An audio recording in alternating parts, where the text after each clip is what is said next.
Je mbay nandi ko dum wonde mo. Dalanda ma kimi nana. Ane bini lando. Ko mi reedujo. Parmi kana ko dibe jodi hore.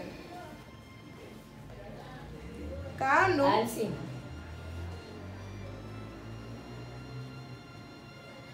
Bal ko ya.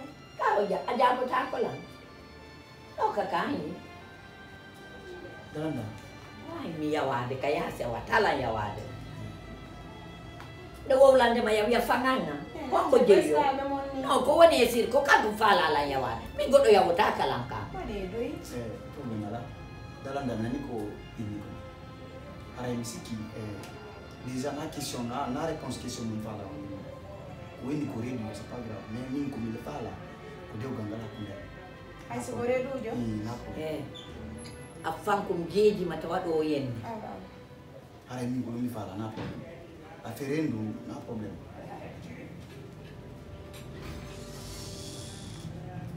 Awai na mo jeto mo namba. Aray na problème biro. Ko famille o kiyeta. Donc stay woni wala wono mo famille makko nene makko biro makko nene makko on fewta. Aray titi gom ala min ko mi hala. Aray na problème. Mi feuta. Si mi feuta mi wolante no gonga. Odo na hino modo angida wa njombu dedido. Bernde ndar tasi suba tasi ida. Min ko mi illa yidi mo biro. Fide ugal mi dino na fi ko boni. Bombo non joni non odo saidi mo ra ko kele ya. Non, je suis pas obligé mi do non, mais ko berna ni fo mi sikito ko do kon titi. Donc stay okay la na ko mi okay. O kamare dujo. Min gila aduna on day. Minana ali goddo no jamare. C'est pas grave, voilà. Mi ro esa ke. Ah, dawa ila sala. No ardu la wala. Dalandao. Tafa adiado. He. Ko kan ko ndai ndarde. He, darando dalanda.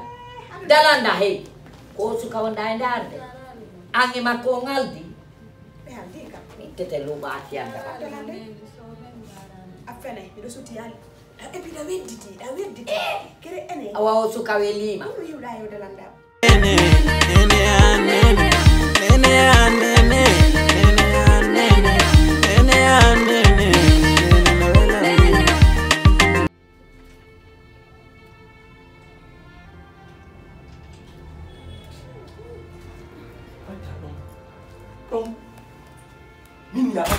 Tu prends la porte. Yaltu minuma. Est-ce que la mundu? Mundu marna koste. Na min billahi ko bama wonda Bama. bama. Min wala wala dum. O numéro bama ni. Billahi bebe Ko numéro hombuni. Ko jedi defo ngo windi ton piji ko Ko na winda bama. ko o blokan ton. O bloqué. Ko block la ne. Kama ngoya ma blokuma. Me foto ka ba kura me la yel nena nulla so ko don ngila ngo block la o dasi la nga ma ko. Kombo windi di message. 3 jours mo block la. Defo ngo je to winda ma. Bama windi di. Billahi ko kan ko windi. Bama windi di message. Ko la ko kan ko windi. Feju man. Feju. Ala wala maruf bama windi di.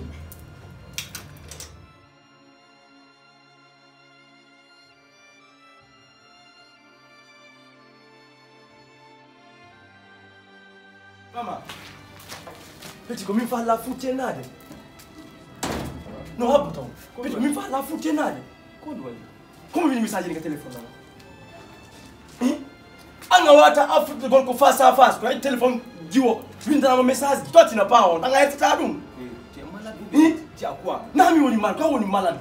Fa la foutue nade Aziz. Anda la ming. Ane. La problème. Itigo. Tu comprends dans ma confiance. Si meta ta nyengi jadi. Anton photo fier. On va la foutue nade. Siko video nyetwa godu. Fion. Siko video. Tujiwo ya aska fami. Min tayen na message ha maya. Est-ce que nini ha maya yentala message. Koni falla no joni. Tema afil na noma. Si mota mo joni asino. Ça dépend ni moi mo asino. Il ala. Min sa fidila kan sanda le. Comment so fait tamma? Est-ce que nkolo? Gendarmerie. Aliana mo buri ma jodi no buri ma sa mo fe on. Fuck you gendarmerie. Fuck you gendarmerie. Why fuck you tomorrow? Fuck you today. Gendarmerie. Fuck you gendarmerie. Fuck you good afternoon. Fuck you today. Kodu mi hali. Angai ang rabani. Min fusa wa sala. Ke saira jodi ha do lagi do. Ba e buliali. Bonere nyama on. Bonere min ko mi vrai talk jo. Min yeto ma un an not upon talk gidi. Talk jona ni wada ni wada. Min ko mi vrai gang. De en gangster. Ko mi get your man. Win ta go message. Gol ko yen namo. Ko mi get your man. Gangster sraf. oyana mo kamako o hanga mo ko fala man ko am face mi yedo mi bono ni ghetto man kila ya le blood boy gidi après on le vrai ghetto man on le vrai gangster man yana malum c'est des enfants ça moi devant famille o ko vrai ayo ko vrai na manama quoi ko vrai yimbe tama ko be fop yimbe halima bawa ko nu fala wode on wa im vila ko mi ko Europe ko nu woni lan ko nu mino na mar lan do gore ko hada lan fi inde o on la ayey to todo o ko nu wani la ayey to todo min ko mi andi fi ogo dirido yandi o kima ko nu wata ta chagal stalo sabo angwe kwa oni yawe na ko oni yawe mi o peti awasi moya ngaisa Lani ya ikebe aya ka Takoto yekitu yomamudu ene anyata bido aiso ala wolande dum parce que dès le début mi wolanuma minuma konko jokkuda don ko fenande no ande konto retombeji din konnu ngebudaami onnu ngebudaami jabulan konnu ngebuda ko faale mbudi honto di mbudi do woni honto dignité ma honto copine ma honto woni ka début ko monno ma wolande wattanu la min ko feetudo min feetudo joni eno lan ko min heddotudaami Junu wadindira mi partenaire. Jiwu fusku awadindiri hore ma partenaire juma. Ku yey feni ton quoi. Onno feniri. Mi anda ko lu yayo mundu fi ton. On ça fait je ne sais pas. Est-ce que na Maria kilan? Est-ce que an hore ma ni? No wodi boyi. Ala akil billahi. Yata copine ma jonna meilleur ami ma fi mbudi. Ayida meilleur ami ma, ayida copine ma. Sina no gonu yeyi ko.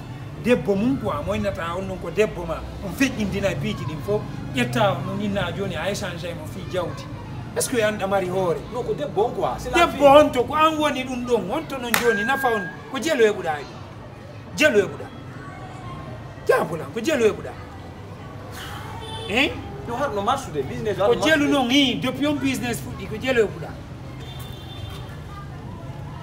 Jungu kadi ala la bande ko wadi ko mi holli haqqille hakkilo on ki on hakkilo ko jungu mi kali do mi darni do mi bloki bo afami tay mi monike quoi mi ndani gorko message gi ton atun si goddo nervi pan nyami sit ko fopula do man inda gorko ngon non mi dekoni makko ton quoi ka message après hebuda non actuellement j'ai perdu mon ami j'ai perdu la fille ko nu non hebuda rien de fait bon sens andi goddo wonna yon haala jodagol do inna jaspojo sa hokkali mo jiwa hebirta mo mbudi dum ko fenande non jaspobe bebe yata no arti do fop arabe mari rewbe ma be mari business ma be est ce que da fam kono ngukata be petrenji gono ton parce que ça propose nanu dum ko gorejo ma on est ce que o ko tono hari mo andindire ko jiw non be andindira ko mbolindire ko min wadi fote jonnon ko on bono naati erreur naati so naati no erreur aray ko bonati no me atenta non ko jungu no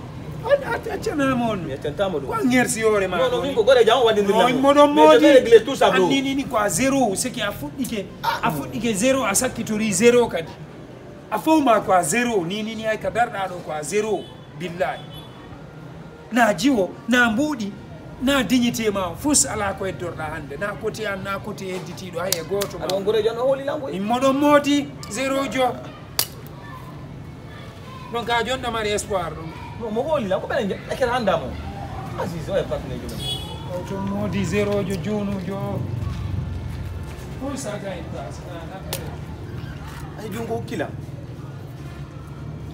mais mi ko njum na ba hamme ba ni ngo watala wadindirte perdine lango dignité non c'est apo mi accetta